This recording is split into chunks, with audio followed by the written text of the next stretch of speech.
सभी को जय मसीह की। हम न्यायों की पुस्तक निकाल लेंगे, उसका 15वां अध्याय निकाल लीजिए। न्यायों की पुस्तक 15वां अध्याय,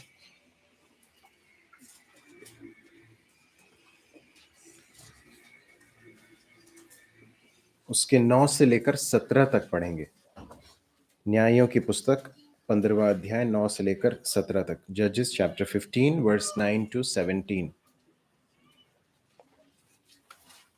तब फलिस्तियों ने चढ़ाई करके यहूदा देश की डेरे खड़े किए और लोही में फैल गए। तब यहूदी मनुष्यों ने उससे पूछा, तुम हम पर क्यों चढ़ाई करते हो? उन्होंने उत्तर दिया, सिमसोन की बांधने के लिए चढ़ाई करते हैं कि जिसे उसने हमसे किया वैसे हम भी उनसे करें। तब 3000 यहूदी पुरुष एताम नाम चट्टान की दरार में जाकर सिमसन को कहने लगे, क्या तू नहीं जानता कि फलिस्ती हम पर प्रभुता करते हैं? फिर तू हमसे ऐसा क्यों किया? उसने उससे कहा, जैसा उन्होंने मुझसे किया वैसा ही मैंने भी उसने किया है। उन्होंने उससे कहा, हम तुझे बांधकर फलिस्तियों के हाथ में कर देने के लिए आए हैं। सिमसोन ने उनसे कहा, मुझसे ये शपथ खाओ कि तुम मुझ पर प्रहार न करोगे। उन्होंने कहा, ऐसा न होगा, हम तुझे कसकर उनके हाथ में कर देंगे, परंतु तुझे किसी रीति से मार न डालेंगे। तब वे उसके दो नई रस्सियों से बांधकर उस चट्टान में से ले गए। वो लोही तक आ गया था कि फलिस्ती उसका देखकर ललकारने लगे। तब यहोवा का आत्मा उस पर बल से उतरा और उसकी बाहों से रस्सियां आग में जले हुए सन के समान हो गई और उसके हाथों की बंधन मानो गल कर टूट पड़े। तब उसका गधे की जबड़े की एक नई हड्डी मिली और उसने हाथ बढ़ा उससे लेकर 1000 पुरुष को मार डाला। तब सिमसोन ने कहा, गधे की जबड़े की हड्डी से ढेर के ढेर लग गए। गधे की जबड़े की हड्डी ही से मैंने 1000 पुरुषों को मार डाला। जब वो ऐसा कह चुका, तब उसने जबड़े की हड्डी फेंक दी और उसी स्थान का नाम रामत लही रखा गया। धन्यवाद भाई। प्रभु अपने पवित्र वचन के पढ़े जाने पर अपनी आशीष दे। हम प्रार्थना पूर्वक बैठें कि प्रभु हमारे साथ व्यवहार करे। पिछले अध्ययनों में हमने देखा था कि किस तरह से शिमशोन बिल्कुल बहुत ही अपनी भावनाओं के नियंत्रण में एक व्यक्ति के रूप में दिखाई देता है। एक लड़की को देखता है, वो एक पलिश्ती लड़की को उसे पसंद कर लेता है, वो उससे शादी करने की जिद करता है और उसके बाद फिर हमने देखा कि किस तरह से उस शादी में वो जाता है और वो शादी एक आनंद का और खुशी का एक समय ना होकर बहुत ही एक भयानक एक अवस्था में बदल जाता है। वो खुद अपनी शादी को छोड़कर चला जाता है और उसके बाद फिर जिसके साथ उसकी शादी होनी थी वो किसी और के साथ उसका विवाह हो जाता है और उसके बाद फिर वो अपना पलटा लेने के लिए, अपना बदला लेने के लिए जो है वो आगे बढ़ता है। इन सारी चीज़ों को हमने देखा था। हमने देखा था कि वो परमेश्वर के युद्ध लड़ने के बजाय वो खुद अपनी लड़ाइयाँ लड़ रहा था और कई बार हमारे मन में एक विचार आ सकता है, आज के इस अध्ययन में भी आप देखेंगे, तो हम देख सकते हैं कि हालांकि शिमशोन परमेश्वर की आज्ञा का उल्लंघन कर रहा था, परमेश्वर उसको बार बार उसको सामर्थ्य देकर परमेश्वर अपने कार्य को उसके द्वारा करवा रहे थे। तो हमारे मन में ऐसा आ सकता है कि क्या परमेश्वर ही उस इन सारी चीजों के पीछे थे? तो इस बात को समझना जरूरी है कि निश्चित रूप से परमेश्वर ने शिमशोन को इसलिए नहीं बुलाया था कि वो पलिश्ती लड़कियों के साथ फ्लर्ट करे और उस उन वहां जाकर जो है वो अपने नाजीर होने के उस बुलाहट के विरुद्ध आचरण करे। ये जरूर निश्चित रूप से परमेश्वर का की योजना नहीं थी, परंतु इसके बावजूद भी कि शिमशोन ने इस तरह का आचरण किया, परमेश्वर ने यदि उसको उसका उपयोग किया तो ये एक बात को फिर से हमें स्मरण दिलाता है कि परमेश्वर बहुत अवसर बार-बार अवसर दे रहा था शिमशोन को कि वो लौट आए, वो इस बात को समझ ले कि उसके अंदर जो सामर्थ है वो किसकी सामर्थ है। वो उसकी सामर्थ नहीं परंतु परमेश्वर की सामर्थ है। हमने इस बात को भी देखा था कि उसके उस पूरे पलटा लेने के उस कार्य में वो एक ही बात का को बार-बार दोहराता कि मैं बदला लूँगा, मैं पलटा लूँगा, मैं अपना हिसाब चुकता करूँगा। कहीं भी परमेश्वर का कोई उल्लेख नहीं है। न परमेश्वर के की महिमा का, न परमेश्वर की सामर्थ का, न पलिश्तियों के हाथ से परमेश्वर छुड़ा रहा है, इन बातों का कोई उल्लेख नहीं है। वो सिर्फ एक ही बात पर अड़ा हुआ है कि मुझे अपना बदला लेना है। और हमने इस बात को देखा था कि ये एक बहुत ही एक खतरनाक बात है। यदि हम अपने मसीही जीवन में, यदि हम लोगों के साथ के व्यवहार में, यदि हम इसी तरह से आचरण करेंगे, तो हम खुद को और हमारे साथ जो लोग हैं उन्हें बर्बादी के रास्ते पर ले जा सकते हैं। इतनी बातें हमने देखी थी। अब उसके बाद फिर हमने इस बात को देखा था कि उसने बहुत निष्ठुरता के साथ, अति निष्ठुरता के साथ बड़ी मार से अनेक लोगों को मार डाला।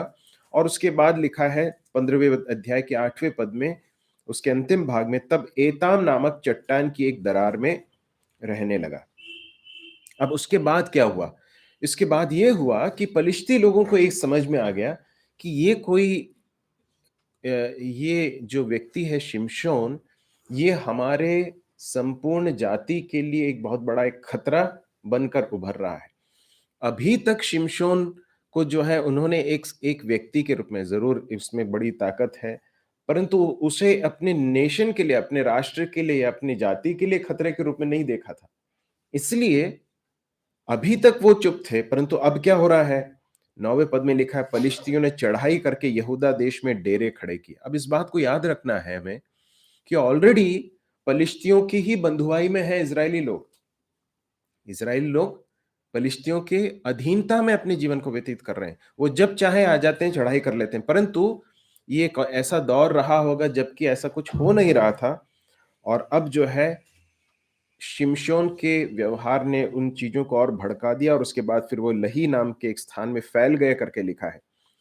और उसके बाद क्या होता है देखिए, तब यहूदी मनुष्यों ने उनसे पूछा, तुम क्यों हम पर चढ़ाई करते हो? उन्होंने उत्तर दिया, शिमशोन को बांधने के लिए चढ़ाई करते हैं कि जैसा उसने हमसे किया वैसा ही हम भी उससे करें। अब यहां पर देखिए, ये लोग पलिश्ती लोग क्या कर रहे हैं? इजरायली लोगों के ऊपर चढ़ाई कर रहे हैं। तो यहूदा के लोग, यहूदी जो लोग हैं, उनका प्रत्युत्तर क्या है? वो क्या कह रहे हैं कि तुम हम पर क्यों चढ़ाई कर रहे हो? हम तो ऑलरेडी आपके गुलाम हैं, हमारे ऊपर चढ़ाई करने की कोई आवश्यकता है क्या? ये है उसका कहने का अर्थ। आप समझ रहे हैं? परमेश्वर के लोग जो गुलाम होने के लिए नहीं बुलाए गए थे, परमेश्वर के परमेश्वर को राजा होकर परमेश्वर के अधीन रहने के लिए बुलाए गए थे, उनके पाप के कारण वे बंधुआई में चले गए थे। आप इस बात को याद रखिए, न्यायों की पुस्तक में बार-बार ये बात आती है, परमेश्वर के विरोध में पाप किया, परमेश्वर ने उनको बंधुआई में दे दिया। तो अभी वो लोग पलिश्तियों के बंधुआई में क्यों हैं? क्योंकि उन्होंने परमेश्वर के विरुद्ध पाप किया है। लेकिन सोचकर इस बात को जरा देखिए कि उस बंधुआई में पड़े हुए यहूदी लोग या इजरायली लोगों के अंदर उस बंधुआई में से निकलने की कोई इच्छा दिखती है क्या? नहीं दिख रही है। वे लोग कह रहे हैं कि अरे हम तो ऑलरेडी आपके गुलाम हैं, हमारे ऊपर चढ़ाई क्यों कर रहे हो? तो क्या कहते हैं वो लोग? कहते हैं कि शिमशोन के कारण कर रहे हैं। अब उसके बाद क्या होता है जरा देखिए, बहुत ही रोचक है। 11वें पद में लिखा है, तब 3000 यहूदी पुरुष एताम नामक चट्टान की दरार में जाकर शिमशोन से कहने लगे, क्या तू नहीं जानता कि पलिश्ती हम पर प्रभुता करते हैं? फिर तूने हमसे ऐसा क्यों किया है? उसने उनसे कहा, जैसा उन्होंने मुझसे किया था वैसा ही मैंने भी उनसे किया है। 3000 लोग, यहूदी लोग कहां गए? उस स्थान पर गए जहां पर शिमशोन छिपा हुआ था। और क्यों गए हैं? कि उसे बांधकर किसके हाथ में सौंप दें? पलिश्तियों के हाथ में। इजरायली लोगों ने शिमशोन की सामर्थ, परमेश्वर की सामर्थ को शिमशोन के जीवन में एक हद तक तो अभी तक देख लिया है और उन्हें ये समझ में आ गया होगा कि परमेश्वर ने इसे न्याय के रूप में ठहराया है। परंतु ये लोग क्या कर रहे हैं अभी? ये लोग क्या कर रहे हैं? अपने ही न्यायी को, अपने ही एक इज़राइली को क्या कर रहे हैं? जिसे परमेश्वर ने ठहराया है, उसे क्या कर रहे हैं वो लोग? बांध कर पलिश्तियों के हाथ में देने के लिए तैयार हैं। क्यों देने के लिए तैयार हैं? आपको क्या लगता है क्यों देने के लिए तैयार? बस हमको परेशानी नहीं होनी चाहिए। जो कुछ चलता रहे, हमें कोई परेशानी नहीं होनी चाहिए। हम भले ही गुलामी में अपना जीवन व्यतीत करें, बंधुआई में अपना जीवन व्यतीत करेंगे चलेगा, लेकिन हमें कोई परेशानी नहीं। परेशानी मतलब इस तरह की परेशानी जो पलिश्तिया कर, बाकी वो लोग जो लूट रहे थे, इनके ऊपर अधीनता कर रहे थे, वो सब चलेगा। कई बार विश्वासी भी इसी तरह से आचरण करते हैं। परमेश्वर ने हमें स्वतंत्र होने के लिए बुलाया है, आजादी का जीवन जीने के लिए बुलाया है, और अनेक बार हम पाप के गुलामी में हम बहुत ही आसानी से अपने आप को दे देते हैं। हमको लगता है कि बस चीजें जो है हमारे लिए सुविधाजनक हो। परमेश्वर की इच्छा से बढ़कर हमारे लिए जीवन सुविधाजनक होना चाहिए, कंफर्टेबल होना चाहिए। ये कई बार हमारे मन में विचार आता है। अब यदि पलिश्तियों ने ये जो चढ़ाई की है, इस समय पर यदि उनका विरोध करेंगे तो हो सकता है बहुत तकलीफ का सामना करना पड़े, परंतु वे लोग उस तकलीफ को झेलने के बजाय क्या करना चाहते हैं? पलिश्तियों के साथ कॉम्प्रोमाइज करके जीने की कोशिश कर रहे हैं, पलिश्तियों के साथ समझौता कर, आप हमारे ऊपर राज करो, हमें कोई फर्क नहीं पड़ता। मेरे प्रिय भाइयों और बहनों, हमारे जीवन के लिए सबसे महत्वपूर्ण बात यह नहीं है कि हम अपने जीवन को कंफर्टेबल बनाएं, सुविधाजनक बनाएं, जो हमको अच्छा लगता है वो हमको मिलता रहे। ये नहीं है हमारे जीवन का उद्देश्य। हमारे जीवन का उद्देश्य यह है कि हम परमेश्वर की इच्छा का को ढूंढें और उस पर चलें, परमेश्वर के उद्देश्यों के लिए अपने आप को दें। और जब हम परमेश्वर की इच्छा का को ढूंढते हैं, उसके अनुसार अपने जीवन को करने के लिए देते हैं, तो हो सकता है कई बार कष्ट झेलने पड़े, विरोध झेलना पड़े, लड़ाई लड़नी पड़े, परंतु समझौता करके अपने जीवन को कंफर्टेबल बनाना, सुविधाजनक बना लेना, सहूलियत से भरा हुआ जीवन, बस सब सब ठीक होना चाहिए। हमको लड़ाई नहीं लड़नी है। और कितने ही जल्दी इन्होंने हथियार डाल दिए, जरा सोच कर देखिए। परमेश्वर उनको उस बंधुआई में से छुड़ाना चाहता है और उसके लिए एक न्यायी को परमेश्वर ने उनके लिए भेजा है, लेकिन वो लोग क्या कर रहे हैं? बड़े आसानी से उन्होंने हिम्मत हार ली है। उन्होंने सारे हथियार डाल दिए। वो कहते हैं कि हमें ये बंधुआई ज्यादा बेहतर लगती है। मेरे प्रिय भाइयों और बहनों, क्या हमारे जीवन में कुछ ऐसे क्षेत्र हैं कि जहां पर हमने समझौता किया हुआ है, जहां पर हमने हथियार डाल दिए हैं, जहां पर हमें ऐसा लगता है कि अब हम क्या कैसे जीतेंगे, हमें जीतने की कोई उम्मीद नहीं है, और इसलिए हमने पाप के साथ समझौता करके जीने का निर्णय ले लिया है? यदि ऐसा है तो आज परमेश्वर का वचन हमें स्मरण दिलाता है कि वो एक अच्छी अवस्था नहीं है, हमें उसमें से बाहर निकलने की जरूरत है। तो वहां पर हम देखते हैं कि वे लोग ऐसा करते हैं। एक और बात जो बहुत रोचक है वो यह है कि आप यहूदी मनुष्यों को देखो या शिमशोन को देखो, दोनों में एक समानता दिखाई देती है। क्या समानता दिखाई देती है?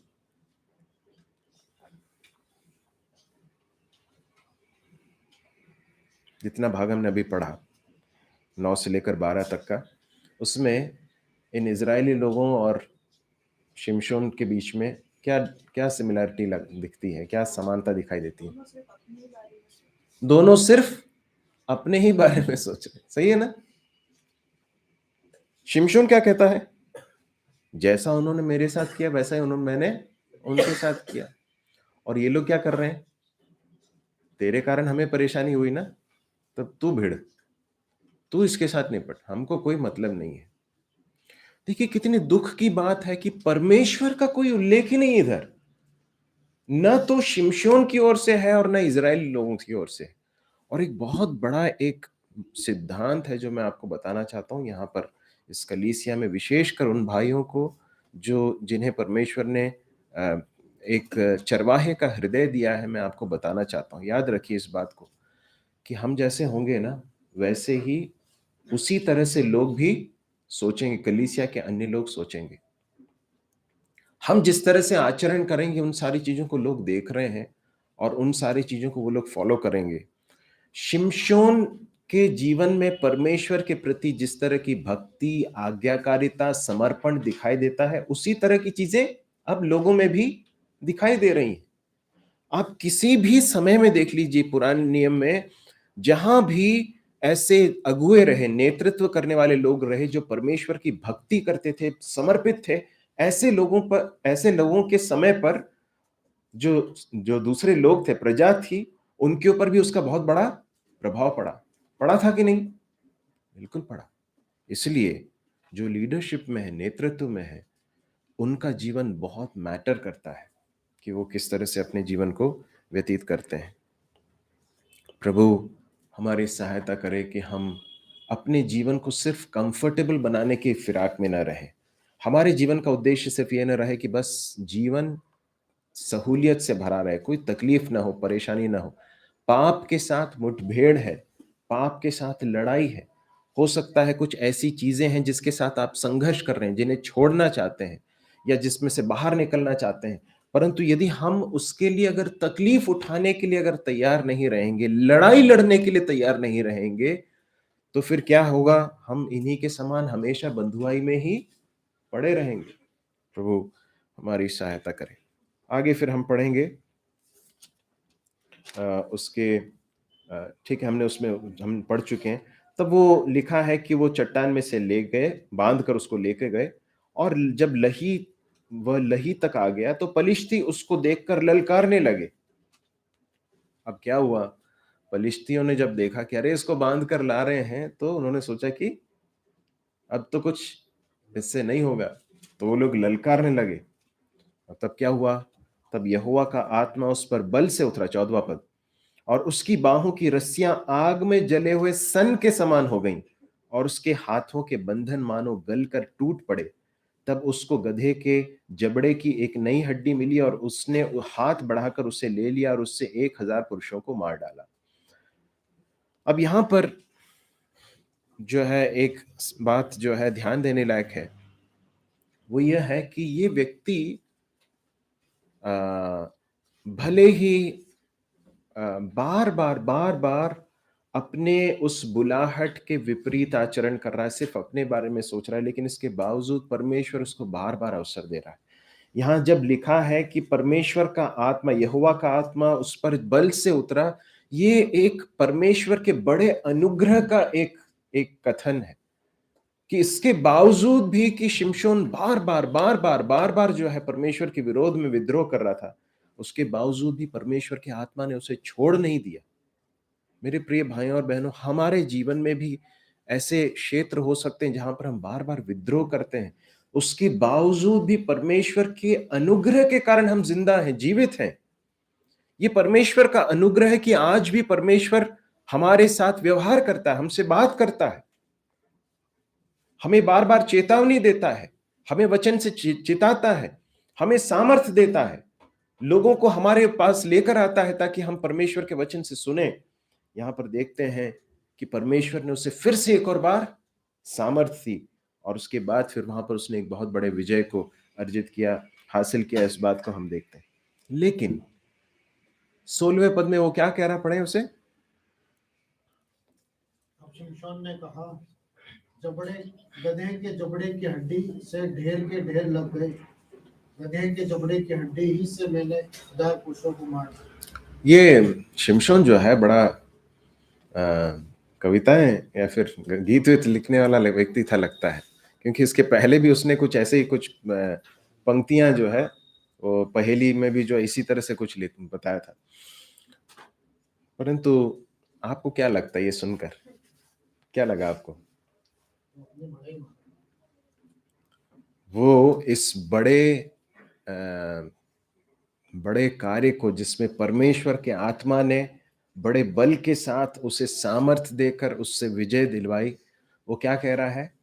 वो कहता है मैंने 1000 पुरुषों को मार डाला।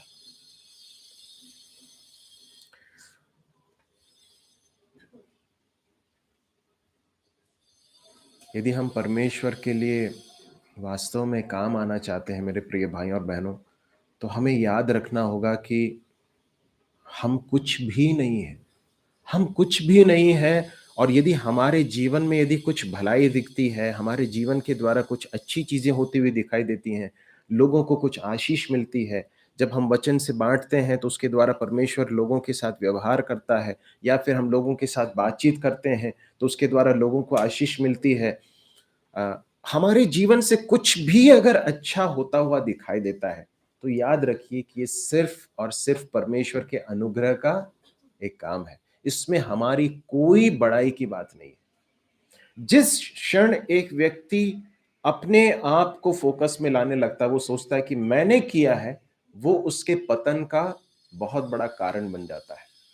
बहुत से ऐसे उदाहरण हैं। हम नबूकदनेस्सर के बारे में पढ़ते हैं, बहुत ही पराक्रमी राजा था बताते हैं।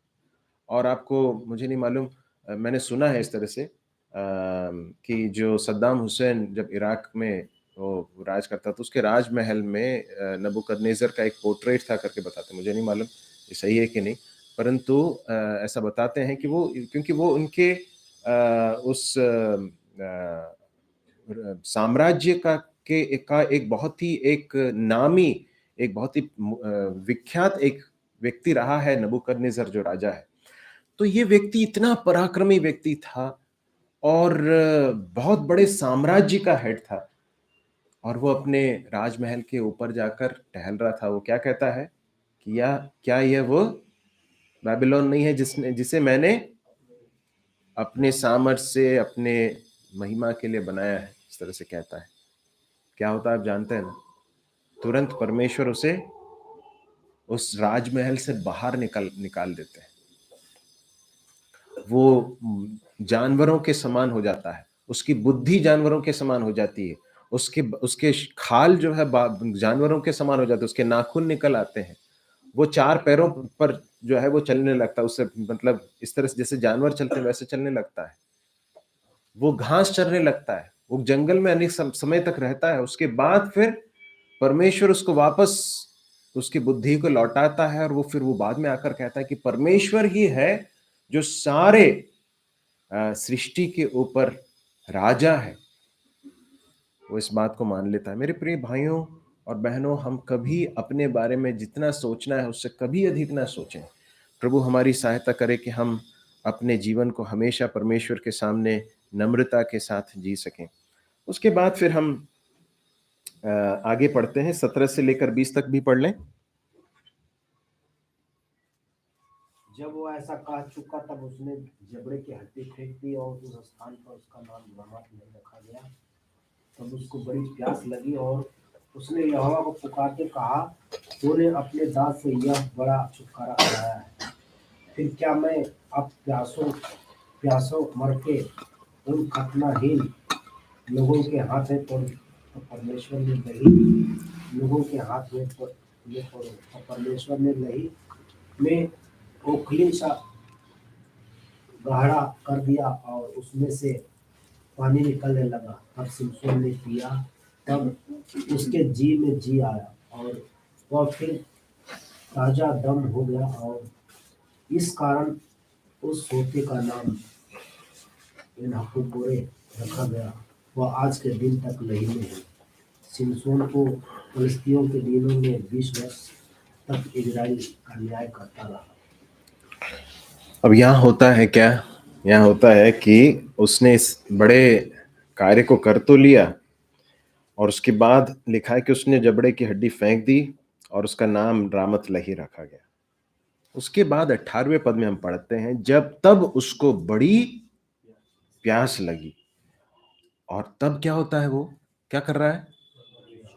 तब वो यहोवा को पुकारने लगता है। मुझे समझ में नहीं आता है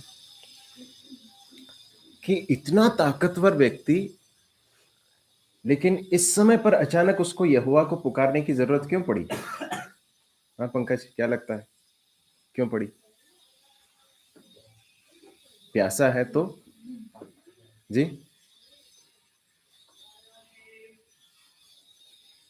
उसको एहसास तो हो गया था कि हजारों को मारना इतना आसान नहीं है।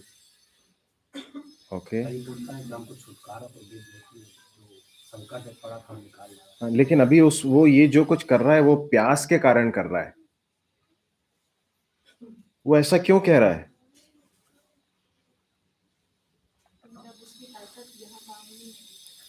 हाँ, देखिए, उसने अपनी ताकत से बहुत बड़ा एक काम तो कर लिया, अनेक लोगों को मार दिया, लेकिन अब उसके जीवन की सबसे मूलभूत आवश्यकता है ना, हम जो कहते हैं कि खाना और पानी, तो पानी जो है वो अगर अभी नहीं पिएगा तो वो प्यासा मर जाएगा, ऐसी स्थिति में आ गया वो, है ना।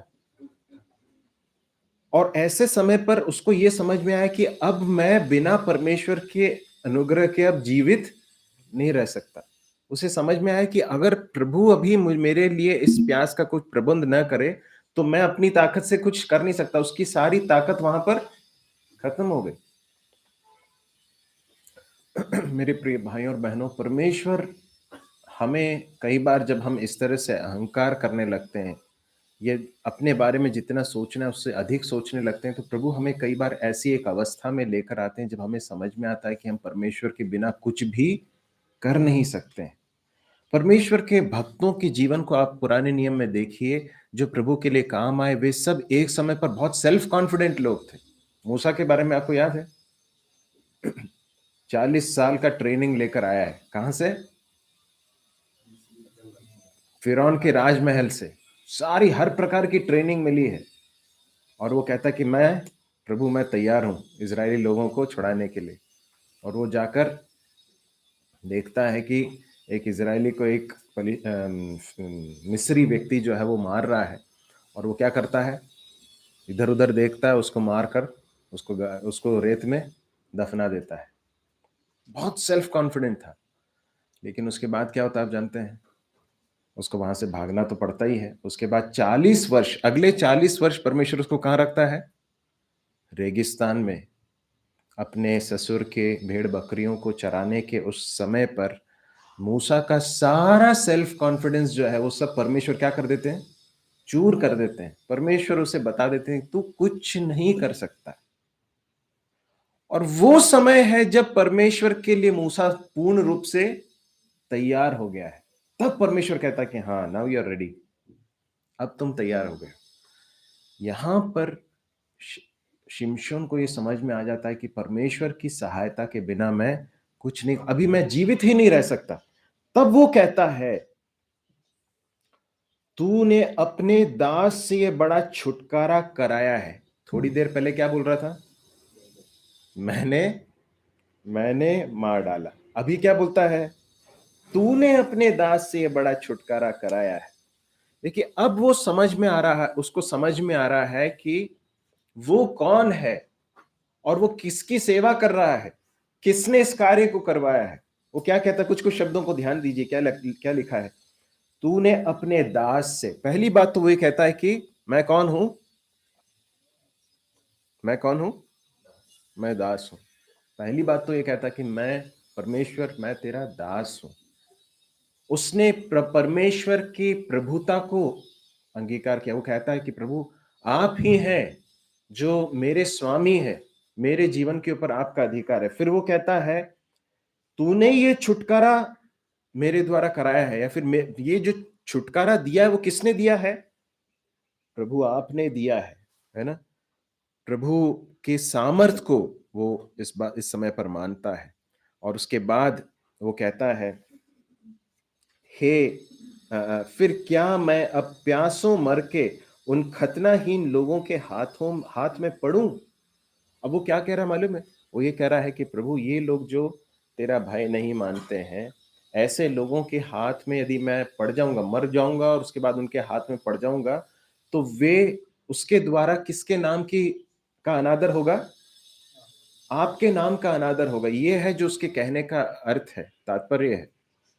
देखिए, जब इस समय पर शिमशोन अपने जीवन के सारे संसाधनों में जो है वो सारे संसाधन खत्म हो गए, उस समय पर उसको समझ में आ रहा है कि उसके जीवन के ऊपर अधिकार किसका है। वो कह रहा है कि प्रभु परमेश्वर, आपका अधिकार है, मैं आपका दास हूं, आपने इस कार्य को किया है। यदि मैं अगर इस समय पर मर गया तो मेरे मेरे शरीर को लेकर ये लोग तेरे नाम का अनादर करेंगे। और परमेश्वर क्या करता है, लिखा 19वें पद को पढ़ें। तब परमेश्वर ने लही में ओखली सा गड्ढा कर दिया और उसमें से पानी निकलने लगा, और जब शिमशोन ने पिया तब उसके जी में जी आया और वह फिर ताजा दम हो गया। इस कारण उस सोते का नाम एन हकोरे रखा गया। वह आज के दिन तक नहीं मिली। तब परमेश्वर ने उसकी प्रार्थना को सुन लिया करके लिखा है।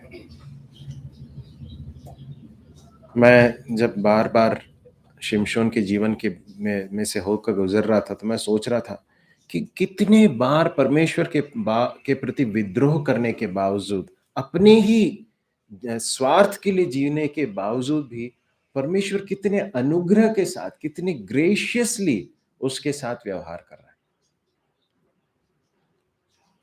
कई बार हम भूल जाते हैं इस बात को कि परमेश्वर ने हमारे साथ बहुत अनुग्रह के साथ व्यवहार किया है, और वो हमारे किसी भलाई के कारण नहीं है, परंतु सिर्फ और सिर्फ इसलिए क्योंकि परमेश्वर दयावान है, वो विलंब से कोप करने वाला है, वो करुणामय है, इसलिए हम जीवित हैं।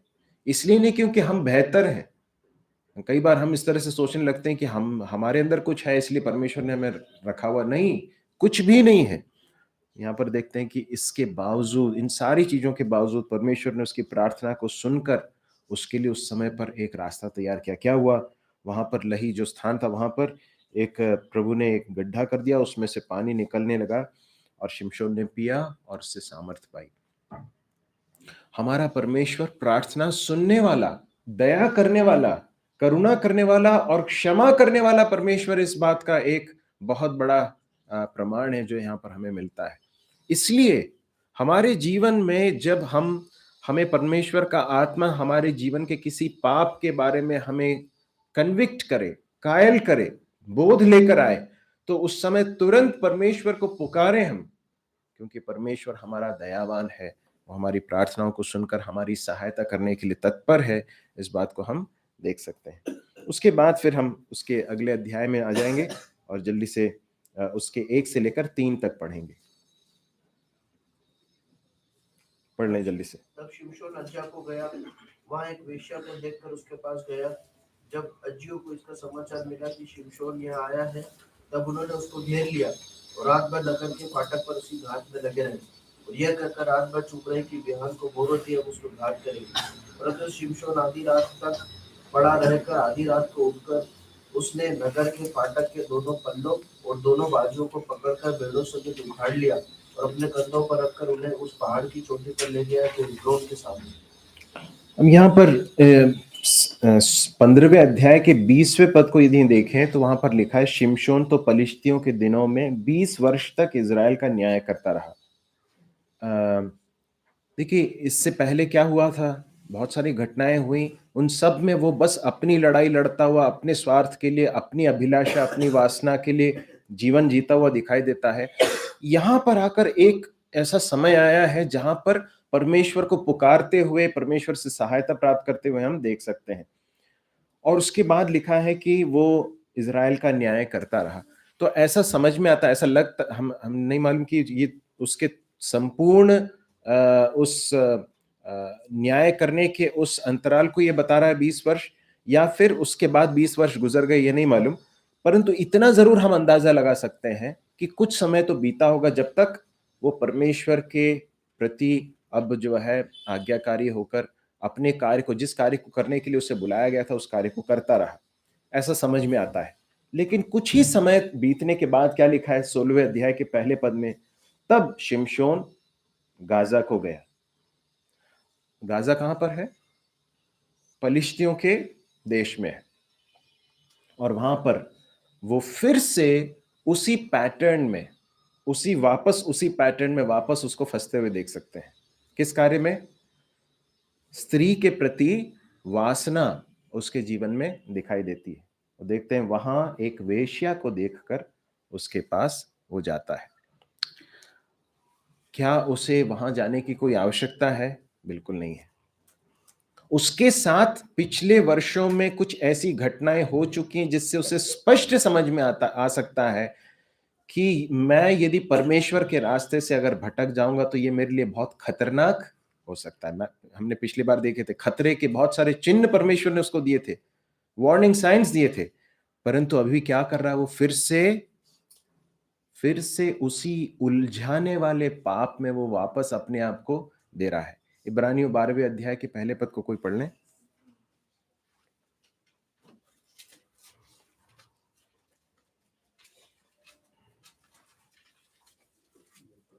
इस कारण कि जबकि गवाहों का ऐसा बड़ा बादल हमको घेरे हुए है, तो आओ हम हर एक रोकने वाली वस्तु, उलझाने वाले पाप को दूर कर वह दौड़ जिसमें हमें दौड़ना है, धीरज से दौड़े।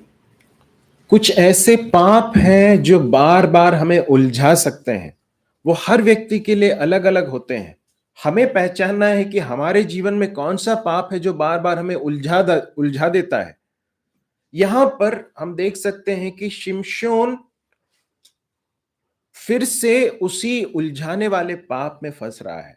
वो कहां जा रहा है? गाजा में। आप जानते हैं गाजा एक ऐसा स्थान था जो बहुत ही दुष्टता और मूर्ति पूजा और हर प्रकार की गंदगी से और हर प्रकार के क्या बोलना चाहिए,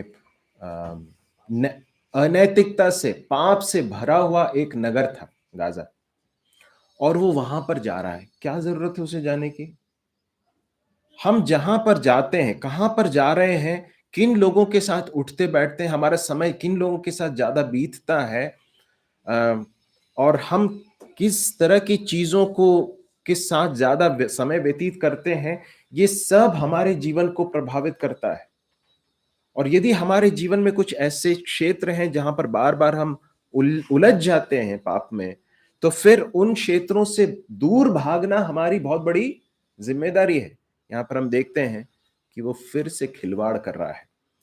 नीति वचन चौथे अध्याय के 14 और 15वें पद में हम पढ़ते हैं कि दुष्टों के उस रास्ते पर मत जाना, जो दुष्ट मनुष्य हैं उनके रास्ते पर मत जाना, उससे तू परे हटकर चले जाना। पढ़े उसे, नीति वचन चौथा अध्याय 14 और 15, Proverbs chapter 4 verse 14 and 15।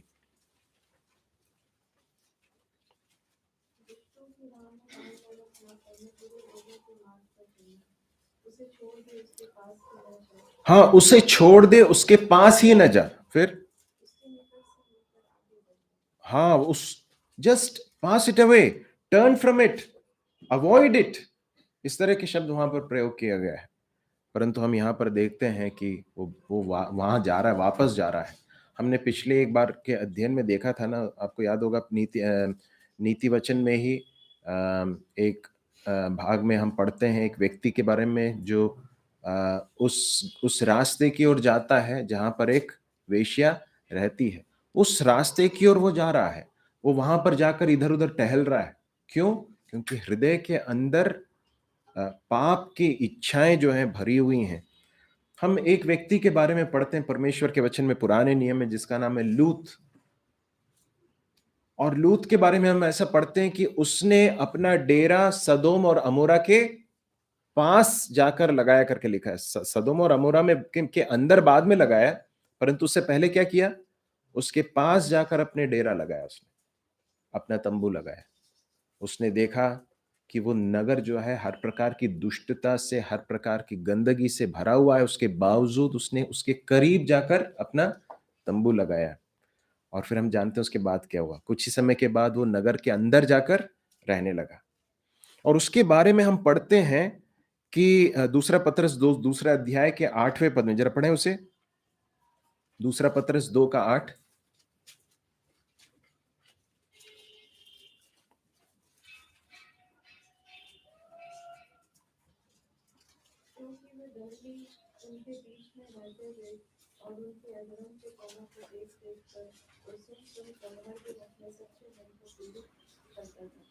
अपने सच्चे मन को हर दिन क्या करता था?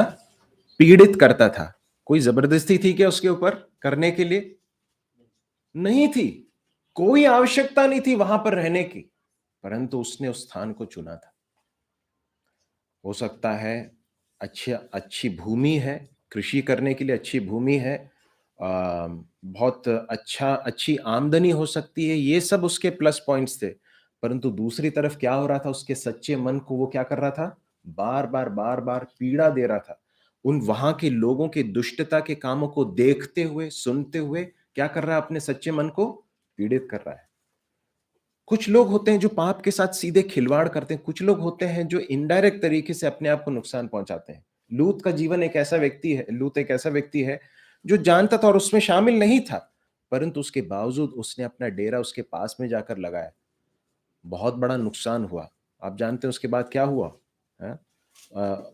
उसकी पत्नी जो है उसका जीवन नष्ट हो गया, उसका परिवार जो है बहुत ही बुरी अवस्था में चला गया। जो कुछ उसने कमाया था वो सब कुछ बर्बाद हो गया, आग के हवाले हो गया। तो it is never worth it. प्रभु हमारी सहायता करे। उसके बाद फिर हम देखते हैं कि वो एक स्त्री को देखता है, वो एक वेश्या है। और उसके बाद फिर हम देखते हैं कि वो उसे देखता ही नहीं है, परंतु वो उसके पास चला जाता है। हम जो कुछ देखते हैं वो सब हमारे कर्मों को प्रभावित करता है। इसलिए क्या देख रहे हैं इसे रेगुलेट करना बहुत ही जरूरी है। यदि कुछ ऐसी चीजों को यदि हम देखेंगे जो परमेश्वर की दृष्टि में वर्जित है, तो वो हमें बुरे कामों में ले जाएंगे, ये उसमें ज्यादा समय नहीं लगेगा। इसलिए अपनी आंखों को सुरक्षित रखना बहुत ही जरूरी है। नीति वचन 4 अध्याय 25 से लेकर 27 तक जल्दी से पढ़ लीजिए। नीति वचन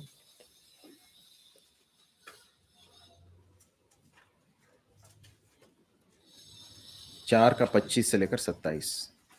तेरी आंखें सामने ही की ओर लगी रही और तेरी पलकें आगे की ओर खुली रही। अपने पाँव धरने के लिए मार्ग को समतल कर और तेरे सब मार्ग ठीक रहे। न तो दाहिनी ओर मुड़ना और न बाईं ओर। अपने पाँव को बुराई के मार्ग पर चलने सकता है। अपनी आंखों को यदि हम सुरक्षित रखेंगे तो हमारे पैर भी सुरक्षित रहेंगे, है ना। यदि हम अपनी आंखों को सुरक्षित नहीं रखेंगे, अगर सही चीजों पर नहीं केंद्रित करेंगे, तो फिर हमारे पैर बहुत जल्दी गलत रास्तों पर जा सकते हैं। इस बात को हम यहाँ पर समझ सकते हैं। प्रभु हमारी सहायता करे। उसके बाद क्या होता है, ये वहां पर गया करके खबर फैल जाती है। उसने क्या सोचा था, शिमशोन ने यह सोचा था कि मैं बस थोड़ी देर के मनोरंजन के बाद मैं चला जाऊंगा।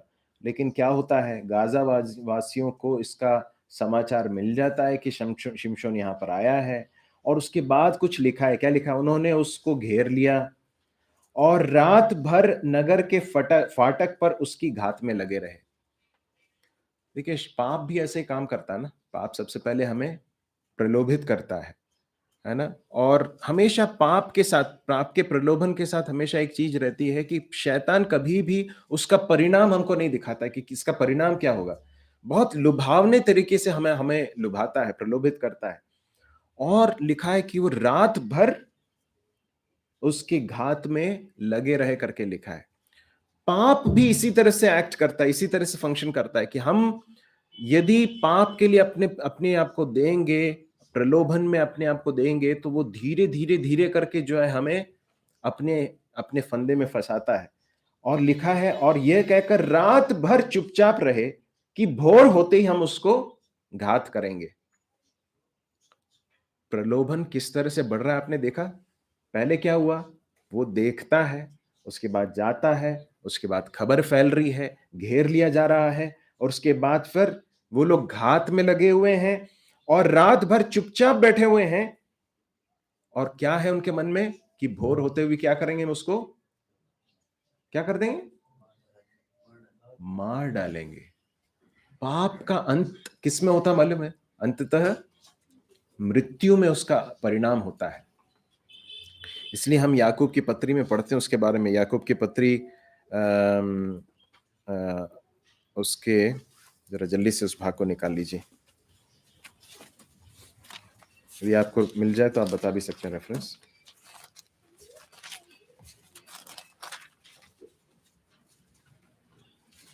ओके, पहला अध्याय 14 और 15। परंतु प्रत्येक व्यक्ति अपनी ही अभिलाषा से खींचकर और फंसकर परीक्षा में पड़ता है। फिर अभिलाषा गर्भवती होकर पाप को जन्मती है, और पाप जब बढ़ जाता है तो क्या करता है? मृत्यु को उत्पन्न करता है। यहां पर भी उसी बात को देखते हैं, डेथ इज द एंड। वो लोग हमेशा वो इस फिराक में थे कि शिमशोन को मार डालें। प्रभु इस सब के बावजूद परमेश्वर उसको फिर एक और बार बचा लेते हैं। क्या होता है वहां पर? हम पढ़ते हैं 3 पद में, परंतु शिमशोन आधी रात तक पड़ा रहा। आधी रात को उठकर उसने नगर के फाटक के दोनों पल्लों और दोनों बाजुओं को पकड़कर बेंडों समेत उखाड़ लिया और अपने कंधों पर रखकर उन्हें उस पहाड़ की चोटी पर ले गया जो हेब्रोन के सामने है। किसने बचाया? परमेश्वर ने बचाया। परमेश्वर ने सामर्थ दी इसे उन फाटकों को उखाड़ कर लेकर जाने में, और वो जो लोग उसके घात में पड़े थे उन सब से परमेश्वर ने उसकी रक्षा की। परंतु हम शिमशोन के जीवन को बार बार एक गंभीर पाप को करते हुए देखते हैं। क्या मालूम है पाप? परमेश्वर के अनुग्रह को पाप का अवसर बना देना। यहूदा की पत्री उसके 4 पद को पढ़ेंगे कोई? यहूदा उसका 4 पद, यहूदा में एक ही अध्याय है, उसके 4 पद को जल्दी से पढ़ लीजिए। क्योंकि कितने ऐसे मनुष्य चुपके से हमें 4 पद। क्योंकि कितने ऐसे मनुष्य चुपके से हमें आ मिले हैं, जिनके इस दंड का वर्णन पुराने समय में पहले ही से लिखा गया था। ये भक्तिहीन है और हमारे परमेश्वर के अनुग्रह को लुचपन में बदल डालते हैं। परमेश्वर के अनुग्रह को किस में बदल डालते हैं? लुचपन में। कि परमेश्वर ने माफ किया है ना, परमेश्वर ने सहायता की है, अरे मैं तो अभी भी बच गया, तो अगली बार भी बच ही जाऊंगा मैं। लेकिन जो बार बार चेतावनी के बाद भी जो बार बार अपने आप को कठोर करता है, उसके ऊपर अचानक विपत्ति आ जाती है। इस तरह से हम नीति वचन की पुस्तक में पढ़ते हैं। प्रभु हमारी सहायता करे कि हम परमेश्वर की ओर फिर जाएं, प्रभु की ओर देखें जो हमसे इतना प्रेम करता है, जो हमें अपनी सामर्थ के पात्र के रूप में उपयोग करना चाहता है। परंतु बहुत ज़रूरी है कि हम अपने जीवन में इन चीज़ों से जो शिमशोन के जीवन में दिखाई देती हैं उनसे हम सावधान हो जाएं, चेतावनी पाकर अपने जीवन को भक्ति के साथ जी सकें। परमेश्वर ऐसा करने के लिए मेरी और हम सबकी सहायता करे। प्रभु के नाम की महिमा हो।